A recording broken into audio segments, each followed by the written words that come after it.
whatever happened in the past. Ako na yung fruit sa ating law enforcement pati military.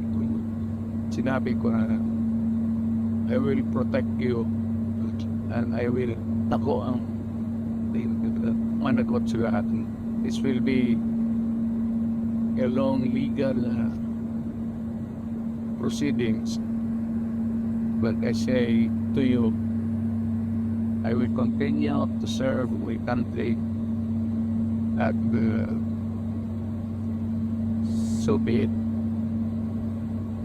So, gano'n na nagwatuloy. This is the big one.